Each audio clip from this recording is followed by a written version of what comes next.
आपण त्याला district collector म्हणू शकतो किंवा कॉलेज सिनियर कॉलेजचे प्रिन्सिपल्स म्हणू शकतो, इतर गोष्टी. तीच सेम टू सेम सॅलरी एका प्रायव्हेट बँकेच्या मॅनेजरला असते. मग इतका हायर पेड जॉब आहे, इतक्या स्टेटसचा जॉब आहे, सगळ्या गोष्टी आहेत, पण तरी फर्स्ट चॉईस म्हणून का नाही निवडलं जात? आणि जे लोक तुम्हाला आम्हाला भेटतात ना, ते सगळे त्या जॉबमध्ये परेशान होऊन आलेले असतात आणि ते निगेटिव्ह मार्क्स जे आहेत ते रिमार्क्स देत राहतात नेहमी की बँक अशीच असते तशीच असते, आणि समाजामध्ये फक्त तेच पसरतं की प्रायव्हेट बँक ही काही कामाची गोष्ट नाही. मला ती पॉझिटिव्हिटी करायची होती, ती पॉझिटिव्हिटी पसरवायची होती की नेमकी ह्या बँकिंगमध्ये येण्यासाठी काय काय करायला पाहिजे. ह्या पुस्तकामध्ये मी ते 32 चॅप्टर इन्व्हॉल्व केलेले आहेत की ज्यामुळे एका जर ग्रॅज्युएशनच्या लेवलला जर मुलगा असेल त्याला बँकिंगमध्ये येता येतं, बँकिंगमध्ये चांगल्या पद्धतीने काम करता येतं.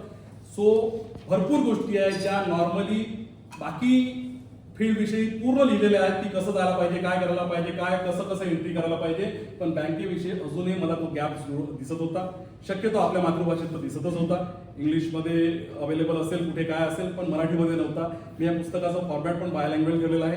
याच्यामध्ये मॅक्झिमम 80% मराठी वापरलेला आहे, 20% जिथे गरज आहे तिथे इंग्रजी शब्द वापरलेले आहे, कारण की बँकिंग हे मॅक्झिमम इंग्लिशमध्येच चालतं. पण वाचण्याला कंटाळा नको यायला पाहिजे आणि हे 200 पेजेसचं बुक वाचलं गेलं पाहिजे, याच्यासाठी मी हे सगळं फॉर्म्युला ठेवलेला आहे. तसा याला इंटरनॅशनली रिलीज केल्यामुळे हे इंग्लिशमध्ये पण अवेलेबल आहे, इंग्लिश हिंदीमध्ये पण अवेलेबल आहे आणि इंग्लिश मराठीमध्ये पण अवेलेबल आहे. हे तिन्ही कायच्यात आहे. पण याचा तो फॉर्म्युला ठेवलेला आहे. बँकिंगमध्ये जाण्यासाठी वेगवेगळ्या पद्धती असतात.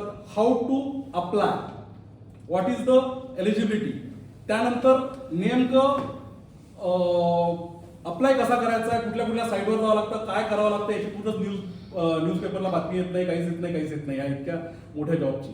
त्याला जाण्याची काही पद्धती आहे. एक तर कॅम्पस इंटरव्ह्यूमधून जाता येतो किंवा अजून तुम्हाला वेगवेगळ्या साईट्सवर जाऊन अप्लाय करावं लागतात, वेगवेगळ्या गोष्टी आहेत. तर त्या तिथून मग तिथे तुम्ही अप्लाय कसा करणार, अप्लाय केल्यानंतर तुम्हाला तिथे इंटरव्ह्यू फेस करायचा आहे. आता काही बँकांमध्ये प्री जॉब टेस्ट होतात, तर त्या इंटरव्ह्यूची क्वेश्चन बँक मी इथे दिलेली आहे. मी तुम्हाला त्या प्री जॉबची क्वेश्चन बँक इथे दिलेला आहे सर. त्यानंतर ऑफर लेटर रिलीज होते है ना. तर ऑफर लेटर भरपूर लोकांना, आम्हालाच माहित नव्हतं ऑफर लेटर म्हणजे काय. सगळे लोक विचारत होते गव्हर्नमेंटला अपॉइंटमेंट लेटर येतं का, ते अपॉइंटमेंट लेटर असतं का, त्याला काय म्हणतात, ऑफर लेटर काय असतं, मग ते ऑफर लेटर एक्सेप्ट कसं करायचं असतं, त्याला एक्झॅक्टली वाचायचं कसं असतं, मग ते वाचल्यानंतर आपण एक्सेप्ट केल्यानंतर मग अपॉइंटमेंट लेटर जनरेट होतं. मग अपॉइंटमेंट लेटर जनरेट झाल्यानंतर आपल्याला जॉईन कधी करायचं असतं, त्याला कसं अप्लाय करायचं आहे. मग जॉईन केल्यानंतर मग प्रोबेशन पिरियड म्हणजे काय असतो, मग प्रोबेशन पिरियड झाल्यानंतर तुमचं कन्फर्मेशन कसं होतं, कन्फर्मेशन झाल्यानंतर तुमचं रेटिंग, तुमचं अॅन्युअल अप्रायझल कसं होतं, अॅन्युअल अप्रायझल झाल्यानंतर तुमचं सॅलरी कशी वाढते, तुमची सॅलरी सीट कशी वाचायची असते, तुम्हाला सॅलरीमध्ये तुम्हाला बाकीच्या गोष्टी काय बेनिफिट कसे भेटतात, ते बेनिफिट्स कसे असतात, ह्या सगळ्या गोष्टीचं डिटेलिंग इथे दिलेलं आहे. तेव्हा ना एवढंच नव्हे तर राईट टाइमला तुम्हाला जॉब स्विच कसा करायचा असतो, एका कंपनीमधून दुसऱ्या कंपनीमध्ये कधी कसं जायचं असतं, कुठल्या वेळात ती तुमच्यासाठी योग्य असते, तेव्हा तुम्हाला कुठले बेनिफिट पास ऑन होतात, तेव्हा तुम्हाला कुठली रिस्क असते, कुठल्या तुम्हाला काय गोष्टी असतात कुणालाच माहित नाहीये. एक जॉब सोडायचा, इथे लाखो रुपयाचं लोन झालेलं असतं, डोंगर झालेलं असतं, मग तशा वेळेला अजून काय होतं, मग आपण स्विच कसं करतो, त्या छोट्या छोट्या बारकाईने ह्या गोष्टी इथे लिहिलेल्या आहे. त्याच्याशिवाय तुम्हाला ऑपॉर्च्युनिटीज कशा भेटतात, तुमची सॅलरी कशी ग्रो होते, तुम्हाला बोनसेस कसा भेटतो, तुम्हाला इन्सेंटिव्ह कसा भेटतो, ह्या सगळ्या गोष्टी इथे दिलेल्या आहे. याशिवाय तुम्हाला प्रोफेशनली कसं ग्रो व्हायचं आहे, त्याच्यासाठी तुम्हाला स्पेसिफिक कुठले कुठले कोर्सेस करायला पाहिजे, सर्टिफिकेशन करायला पाहिजे, तुम्ही तुमचं नॉलेज कुठल्या प्रकारे एनहान्स करायला पाहिजे, ह्याही गोष्टी इथं ॲज अ बँकर म्हणून दिलेल्या आहे. मी फक्त प्रायव्हेट बँक हा सेक्टर न ठेवता इथे बँकिंग असा वॉस्ट तिथे शब्द ठेवलेला आहे. तिथे गव्हर्नमेंट बँक्स आणि बाकी बँक्ससाठी पण ठेवलेला आहे. हो, निश्चितच आपल्यासारखी बँक जी असते त्याचं क्षेत्र थोडंसं वेगळं आहे. त्याचा मी कवेत घेण्याचा प्रयत्न केलेला आहे, पण भरपूर साऱ्या गोष्टी मला अनुभव नसल्यामुळे त्यात सुटलेल्या असू शकतात. पण एक प्रायव्हेट बँक आणि गव्हर्नमेंट बँक्स याच्यातल्या भरपूर गोष्टी मी त्यामध्ये क्रिएटिव्हली लिहिलेल्या आहे त्या सेक्टर्समध्ये. म्हणजे तुमच्या राहणीमानापासून तर तुमच्या नॉलेज एनहान्समेंटपासून तर तुम्हाला कुठल्या कुठल्या गोष्टीचं नॉलेज असायला पाहिजे, तुम्ही अपग्रेड स्वतःला कसं होत आला पाहिजे, तुम्हाला इंटरनॅशनली ऑपॉर्च्युनिटीज कशा मिळत असतात, तुम्हाला पॉवर ऑफ रेफरन्सेस, इथे रेफरन्स कसा जनरेट करायचा असतो. ह्या बँकिंग इंडस्ट्रीमध्ये राहताना आम्हाला सर्वात महत्त्वाचं आहे रेफरन्सेस जनरेट करणे.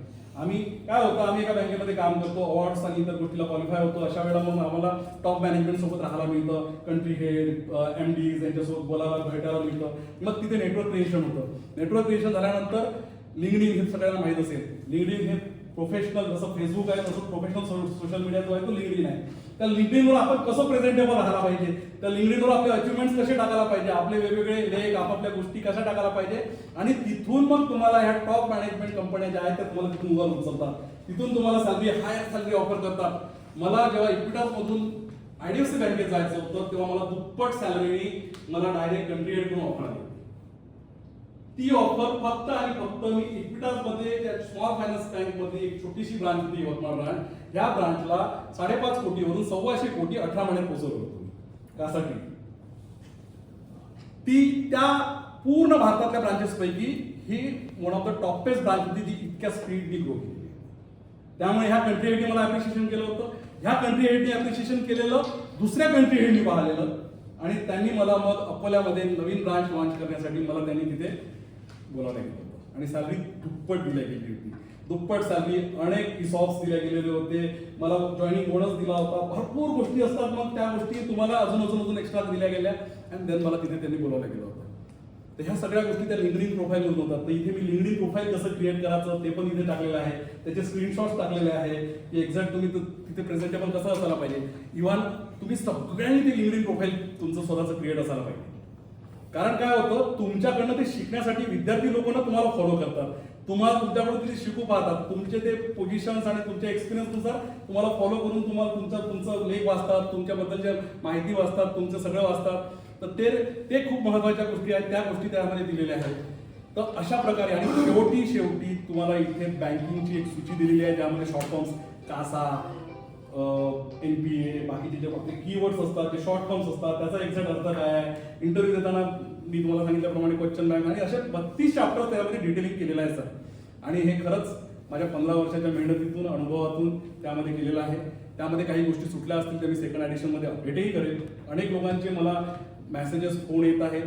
मला माझ्या जेवढ्या जुन्या कंपनीचे जे टॉप मॅनेजमेंट होते त्या सगळ्यांनी हे पुस्तक बोलवून त्यांनी ते वाचलेलं आहे, आणि त्यांच्या एम्प्लॉईजला त्यांनी सजेस्ट पण केलेलं आहे. मला खूप आनंद झालेला आहे, कारण की ह्या सगळ्या गोष्टी होत आहेत. कारण याच्यामध्ये जे आहे बेसिक्स आहेत सर. ऍज अ बँकर म्हणून आपल्याला बेसिक आहे, पण बाहेरच्या लोकांसाठी ते खूप कठीण गोष्टी आहे. म्हणजे त्यांना माहित नाही. बेसिकच लिहिणं खूप कठीण असतं, क्लिष्ट तर कोणालाही लिहिता येतं.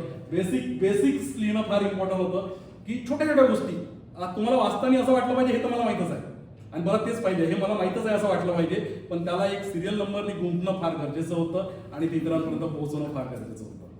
त्या प्रकारे या छोट्या छोट्या गोष्टी केलेल्या आहेत. यातूनच एक परत सजेशन आलं होतं की याच्यासोबत अजून 2-3 गोष्टी द्यायला पाहिजे. एक, अनेकांनी मला म्हटलं की हे तर बँकरसाठी झालं, आमच्या बाकीच्यांसाठी काय. सर, मी त्या दुसऱ्या दिवशीपासून मी त्या गोष्टीला सुरुवात केलेली आहे, हे पण तुम्हाला सांगू इच्छितो. बँकिंग सोबत आपल्या कस्टमरसाठी एक माझं दुसरं पुस्तक मी घ्यायला सुरुवात केलेलं आहे. त्यामध्ये investment, wealth planning and tax planning ह्या विषयाला घेऊन मी एक पुस्तक लिहितोय. यात काय होईल की आता याच्यात पुढे तुम्हाला नेटवर्क कशी क्रिएट करायची आहे, बाकीच्या गोष्टी कशा असतात, छोट्या छोट्या प्लॅनिंग्स कशा असतात, त्या गोष्टी संबंधी एक पुस्तक लिहितोय. आणि अजून एक पुस्तक जे आहे बँकिंगमध्ये, जे तुम्हाला फर्स्ट इम्प्रेशन, जे पर्सनॅलिटी डेव्हलपमेंटची गरज असते, किंवा जे तुम्हाला तुमच्या व्यक्तिमत्व विकासाची गरज असते, तुमच्या राहण्यामध्ये, तुमच्या बोलण्यामध्ये, तुमच्या बिहेवियरमध्ये, तुमच्या एकेका हालचालीमध्ये फर्स्ट इम्प्रेशनची गरज असते, कस्टमरसोबत वागताना, बोलताना, ह्या सगळ्या गोष्टीचा त्याचा एक आढावा घेणारा एक छोटासा, एवढा मोठा नाही पण एक 100 ते 150 पेजेसचा एक दुसरं एक पुस्तक पण लिहितोय, the power of first impression म्हणून लिहितोय. त्यामध्ये पण ह्या सगळ्या गोष्टींचं डिटेलिंग येणार आहे. मी लेखक नाही आहे, मी काही साहित्यिक नाही आहे, पण माझं जे लिखाण असेल ते फक्त बँकिंग क्षेत्रासंबंधीच्या व्यक्तींना जास्तीत जास्त कसं कामी येता येईल या संबंधी असेल. मी इथे काम करत असताना मी 6 वेळा आंतरराष्ट्रीय पुरस्कार मिळवलेले होते. आंतरराष्ट्रीय पुरस्कार मिळवताना मला वेगवेगळ्या देशांमध्ये जायला मिळालं, त्या देशांमध्ये वेगवेगळ्या बँकर्स लोकांशी मला भेटायला मिळालेलं आहे. मी HRचे आतापर्यंत 11 अवॉर्ड्स घेतलेले आहेत बेस्ट एम्प्लॉई म्हणून. माझ्या घरी आता अवॉर्ड ठेवायला पण जागा नाही आहे, इतके सारे अवॉर्ड्स मला भेटलेले आहेत फॉर्च्युनेटली या काळामध्ये. आणि हे सगळं करत असताना मला हे पण खूप गर्वाने सांगावं वाटतं की याची सुरुवात मी कळमसारख्या छोट्याशा गावात केली होती.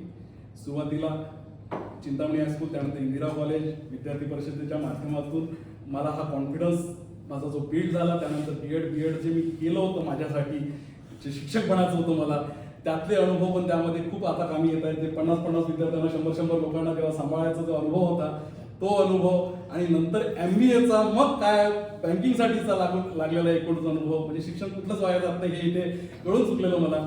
आणि मग आत्ताच्या कंडिशनला एक 100-125 MBA झालेले मुलं जे आहेत ते मी घडवतोय, मला ते रिपोर्ट करतात तेव्हा मला खूप छान वाटतं. आणि